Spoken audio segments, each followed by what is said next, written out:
વડાપ્રધાન નરેન્દ્ર મોદીના કાર્યકાળના 24 વર્ષ પૂર્ણ થવા પર સુશાસન સપ્તાહનું આયોજન કરવામાં આવ્યું છે, જે અંતર્ગત વડોદરા મહાનગરપાલિકા દ્વારા પણ અલગ અલગ કાર્યક્રમો થકી લોકસેવાના કાર્યક્રમોનું આયોજન કરવામાં આવ્યું છે।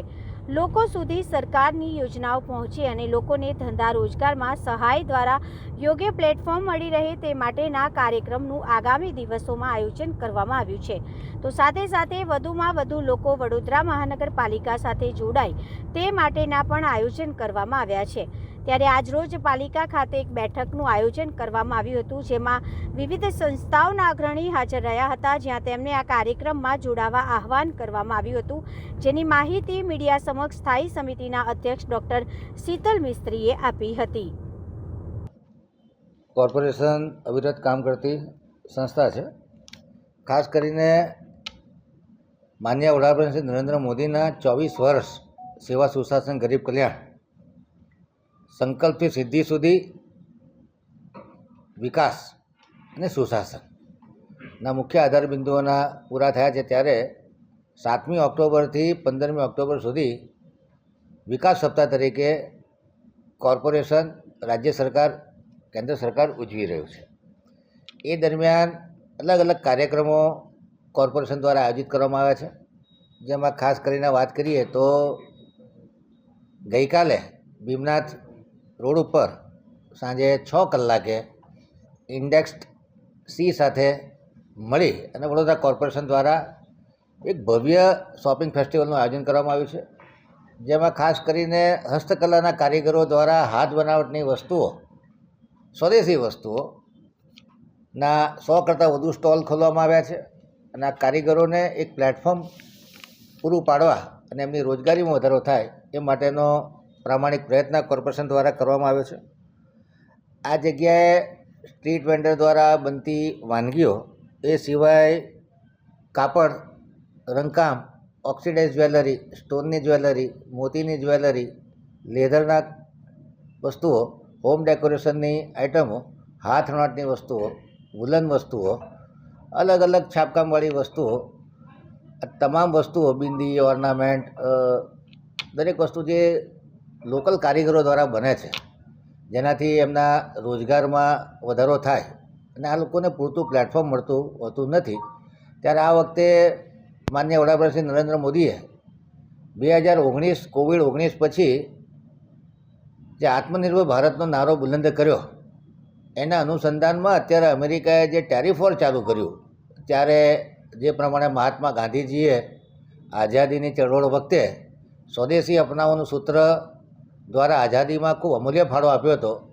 એટલે સ્વદેશી વસ્તુ be vocal for local, make local item global, એટલે વસ્તુની ગુણવત્તામાં સુધારો થાય, લોકોની સાહસિકતામાં વધારો થાય, લોકોને રોજગાર મળે, આત્મનિર્ભર બને, ઇનોવેશન થાય, રિનોવેશન થાય અને વિદેશી હુંડિયામણની બચત થાય અને દેશનો પૈસો દેશમાં રહે, એ માટે હર ઘર સ્વદેશી, ઘર ઘર સ્વદેશીનો નારો બુલંદ કરવામાં આવી રહ્યો છે।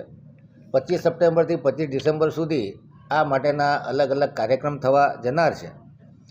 12મી ઓક્ટોબરે હરિઓમ વ્યાસ અને પૂર્વ મંત્રી દ્વારા આજે યુથ આઇકોન છે, એમના દ્વારા ગીત સંગીતનો કાર્યક્રમ અકોટા સ્ટેડિયમ ખાતે રાખેલો છે। તમામ એનજીઓના મેમ્બરને આ ઇન્ડેક્સ સીના શોપિંગ ફેસ્ટિવલમાં સારો ફૂટફોલ થાય એ માટે લોકોને પ્રોત્સાહિત કરવા માટેનો ટાર્ગેટ આપવામાં આવ્યો। સાથે સાથે આ હરિઓમ ગઢવી અને પૂર્વ મંત્રીનો જે 12મી ઓક્ટોબરે અકોટા સ્ટેડિયમ ખાતે કાર્યક્રમ છે, એમાં પણ મોટી સંખ્યામાં વડોદરા શહેરના યુવાનો જોડાય અને દિવાળીના ફેસ્ટિવલ દરમિયાન અને વિકાસ સપ્તાહ દરમિયાન સિટીઝન એન્ગેજમેન્ટ વધે અને લોકો વીએમસી સાથે વધુ સંકળાય એ રીતનો આ કાર્યક્રમ કર્યો છે। 13મી ઓક્ટોબરે જે તમામ યોજનાઓ છે એનું 100% સેચ્યુરેશન મળે અને છેવાડાના માનવી સુધી તમામ કેન્દ્રીય, રાજ્ય સરકારની યોજનાઓ પહોંચે એ માટે PM સ્વનિધિ, આયુષ્માન અને આભા કાર્ડના વિતરણનો કાર્યક્રમ છે। અત્યાર સુધીમાં વીએમસી, ગુજરાત રાજ્ય સરકાર અને કેન્દ્ર સરકારે જે સિદ્ધિઓ મેળવી છે એ માટેના પણ ડિસ્પ્લે કરવામાં આવશે। 1 કરોડ કરતાં ઓછી કિંમતના જે કામો વડોદરા કોર્પોરેશનની સ્ટેન્ડિંગ કમિટી દ્વારા મંજૂર થયા છે, એના લોકાર્પણનો કાર્યક્રમ આજે નગરગૃહ ખાતે રાખવામાં આવશે. સાથે સાથે વોર્ડ નંબર 9, 13 અને 18ની જે નવીન બનેલી વોર્ડ ઓફિસ એનું પણ લોકાર્પણ કરવામાં આવશે. 14મી ઓક્ટોબરે કમાટીબાગ ગેટ નંબર 2 પાસેથી વોકેથોનનું આયોજન કરેલું છે. એમાં પણ એનજીઓના લોકો મોટી સંખ્યામાં ઉપસ્થિત થાય. સાથે સાથે 14મી તારીખે વિકાસ સપ્તાહ દરમિયાન માન્ય મુખ્યમંત્રી શ્રી અંબાલાલ પાર્ક ગ્રાઉન્ડ ખાતે પધારી રહ્યા છે. આત્મનિર્ભર ભારતનો સંકલ્પ વધુ મજબૂત થશે. સાથે સાથે કુટીર ઉદ્યોગના મંત્રી અને હાલમાં જે નવનિયુક્ત એવા શ્રી જગદીશ વિશ્વકર્માજી પણ અંબાલાલ ગ્રાઉન્ડ ખાતે આવી રહ્યા છે. એક ભારત શ્રેષ્ઠ ભારતનું સૂત્ર વિવિધતામાં એકતા, વિરાસત અને વિકાસ, આ સૂત્રોને સાર્થક કરવા માટે અમારા મુખ્ય નેતાઓ પણ વડોદરામાં પધારી રહ્યા છે. સ્વદેશીનો નારો વધુ બુલંદ થાય, અમેરિકાના ટેરિફોની સામે આપણા લોકોની સાહસિકતામાં વધારો થાય, રોજગારીમાં વધારો થાય અને વિદેશી હુંડિયામણની બચત થાય, રિનોવેશનને વધુ વેગ મળે, એ આશયથી આ બધા કાર્યક્રમો રાખવામાં આવે છે. આની પહેલાં 17મી સપ્ટેમ્બરથી 2 ઓક્ટોબર સુધી સ્વચ્છોત્સવ કરવામાં આવ્યો. નિર્મળ 2.0 અંતર્ગત આ સ્વચ્છોત્સવને પણ એક્સટેન્ડ કરવામાં આવ્યો છે. 31 ઓક્ટોબર સુધી આ સ્વચ્છતા અભિયાન સ્વચ્છતા લક્ષિત એકમોની સફાઈ દ્વારા એક્સટેન્ડ કરવામાં આવ્યું છે. સ્વચ્છતા લક્ષિત એકમોમાં વડોદરાના મુખ્ય માર્ગો, ધાર્મિક સંસ્થાનો, ટુરિસ્ટ પ્લેસો, ટ્રાન્સપોર્ટ હબ, ઐતિહાસિક ઇમારતો, ઐતિહાસિક સ્ટેચ્યુ, વોટર બોડી, નદી નાળા, સરકારી ઓફિસો, શાળાઓ, આ બધા એકમોની સફાઈ કરી અને સંપૂર્ણ સ્વચ્છતાનો લક્ષ્ય રાખવામાં આવ્યો છે. આ જ સમય દરમિયાન સફાઈ કર્મચારીઓ માટેના શિબિરો રાખવામાં આવશે, જેનાથી એમના સ્વાસ્થ્યની ચિંતા કરવામાં આવશે.